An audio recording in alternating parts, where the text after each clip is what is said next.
আল্লাহ তাআলা আদমকে বানাইয়া এখান থেকে হাওয়াকে বানাইলেন। আদমকে ফেরেশতাদের সামনে উপস্থাপন করে বললেন, উসজুদু লিআদম, আদমরে সিজদা দাও। ফাসাজাদু ইল্লা ইবলিস সিজদা দেয় নাই। আল্লাহ তাআলা বলেন, দেখছো আদমের ইলম কেমন? তোমরা বলতে পারবা সব মাখলুকাতের নাম, বলে না না। আল্লাহ আদমকে বললেন, ওয়া আল্লামা আদামাল আসমাআ কুল্লাহা, আদম বলে দাও বলতেই আদম সব মাখলুকাতের নাম বলে দিলেন। ফেরেশতারা এবার বুঝতে পারছে, আমরা যে বলছিলাম শ্রেষ্ঠ হব, এই কথাটা আমগো ঠিক হয়, এই ধারণাটা উচিত না।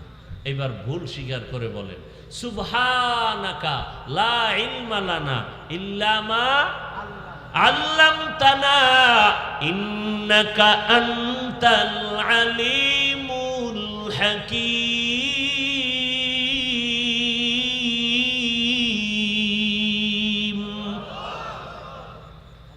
আল্লাহ আপনি পবিত্র, আপনি যে ইলম শিক্ষা দিয়েছেন এর বাইরে আর কিছু আমরা জানি না।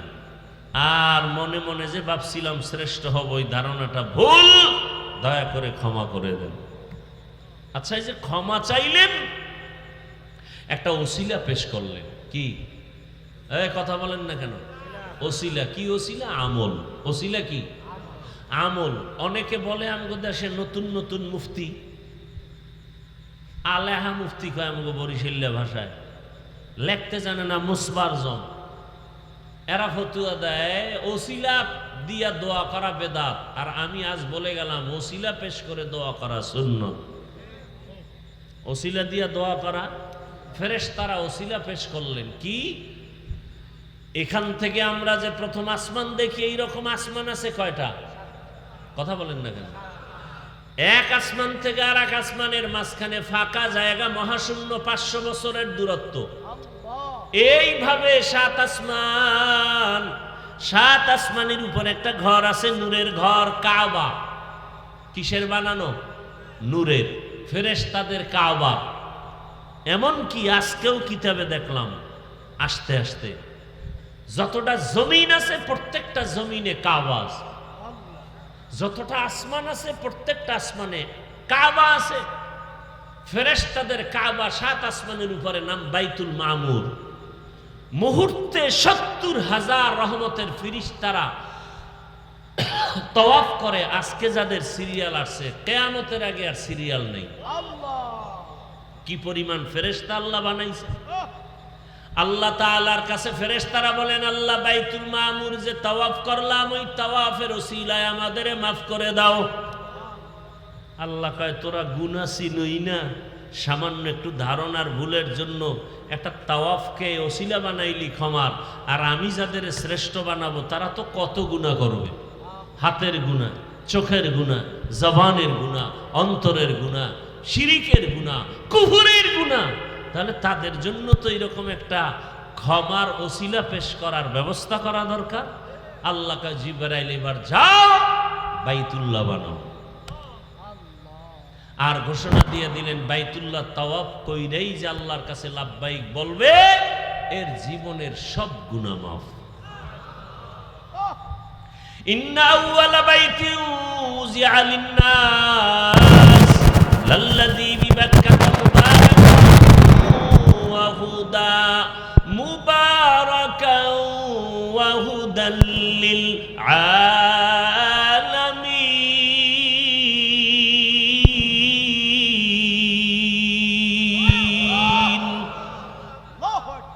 ওটা কি পৃথিবীর এক সাইডে না মাঝখানে? আজকে কিতাব দেখলাম মাঝখানে দিলেন কেন, এটার কারণ দেখলাম।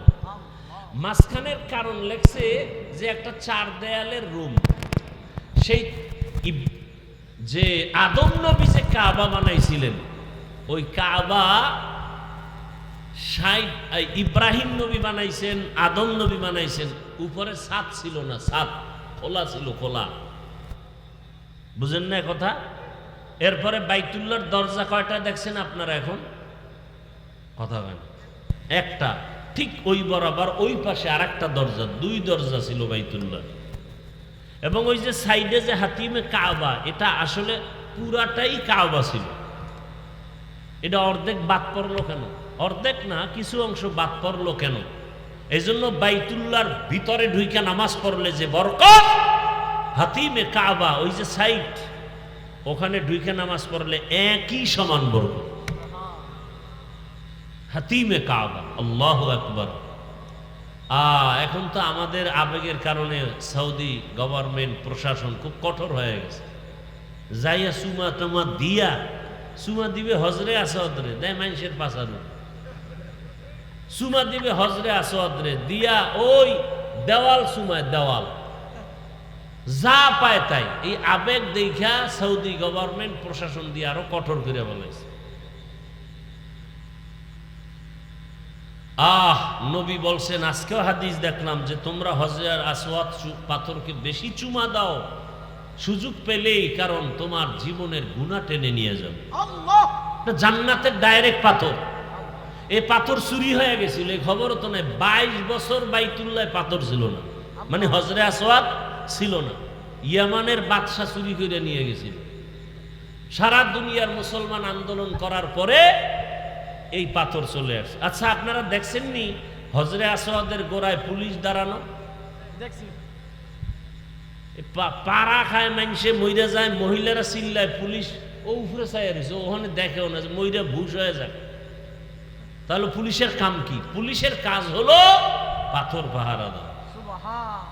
ওখানে পুলিশ রাখছে ডিউটি, পাল্টায় পাল্টায় একজন পর একজন থাকবেই অল টাইম। কি মানুষ পাহারা দেওয়ার না পাথর? কোন পাথর? হজরে আসওয়াদ। ওই যে চুরি হয়েছিল 22 বছর বাইতুল্লাহ হজরে আসওয়াদ সারা ছিল। এই জন্য বললাম না, ধারাবাহিক ইতিহাস বললে বহু সময়। ভাইরা আমার, তো বাইতুল্লাহর তাওয়াফকে ওসিলা বানাইয়া যারা লাব্বাইক বলবে তাদের জীবনের গুনাহ আল্লাহ মাফ করে দিবেন। নবীজি বলেন, যারা তাওয়াফ করে বের হবে নিষ্পাপ সন্তানের মতোই তারা বেগুনাহ হয়ে যাবে। ওই বাইতুল্লাহ এমন একটা ঘর, এটা রহমতের সেন্টার। তো মাঝখানে বানাইছেন কেন? আমাকে বাংলাদেশে দিলে না ভালো হইতো, টঙ্গীর ইস্তেমা যেমন হয় কি। আবার আমাকে দোহারেও তো বাইতুল্লাহ বানাইছিল, ঢাকা। কি জানেন না আপনারা? বহু পাগল ছাগল হেনে তব করত, পরে না পুলিশের পিঠা সমান হয়ে গেছে। এরপরে আরো পৃথিবীর বহু জায়গায় এরকম একটা কাবা বানাইতে চাইছিল। আল্লাহ বানাইছেন পৃথিবীর মাঝখানে কেন? বলে এটা ইমানের সেন্টার, ইমানের পাওয়ার হাউস। কয় ঘরের 4 দেয়ালের মধ্যে যদি বাতি লাগায়, বাতিটা যদি এক সাইডে লাগায়, পুরো ঘর আলোকিত হবে সমানভাবে? কোন জায়গায় লাগাইলে সমানভাবে আলো পাবে? রহমতের সেন্টার পৃথিবীর মাঝখানে, এখান থেকে ইমানের আলো সারা ওয়ার্ল্ডে চলে যাচ্ছে। দেখেন আল্লাহর কুদরত। আর একটা পয়েন্ট পাইছি আজকে কিতাব পইরা, সেটা কি? নবীজির সুন্নাত হলো ডান থেকে শুরু করো, জুতা পরো আগে কোন পা, পানি পান করো কোন হাতে? ডান হাতে। মসজিদে ঢুকো কোন পা? কিন্তু বাইতুল্লাহ যারা হজ করছেন, এরকম 2-1 আসেননি? ওমরা করছেন, হজ করছেন, এরকম কেউ নাই? কেমন সান কবাল্লা, হাত উঠান। তাওয়াফ করছেন না? আচ্ছা, আপনারা তো জানেন, যারা জানেন না, তাওয়াফটা যে করে বাইতুল্লাহ ডান মোড় হইয়া করে না বাম মোড় হইয়া করে? জানেন? জানেন না, খেয়াল করেন নাই।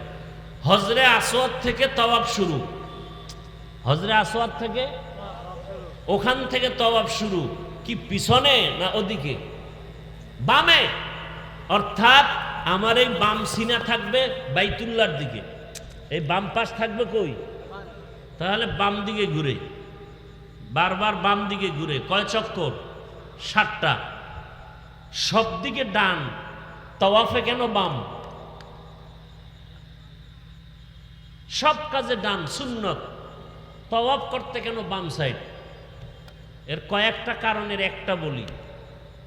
আজকে মুতালা করে দেখলাম যে আল্লাহ কলব রাখছেন বাম পাশে। কলব কোথায়? বাম পাশে। কলব যেন বাইতুল্লাহর থেকে দূরত্বে না থাকে, কলবের আকর্ষণ যেন বাইতুল্লাহর সাথে থাকে।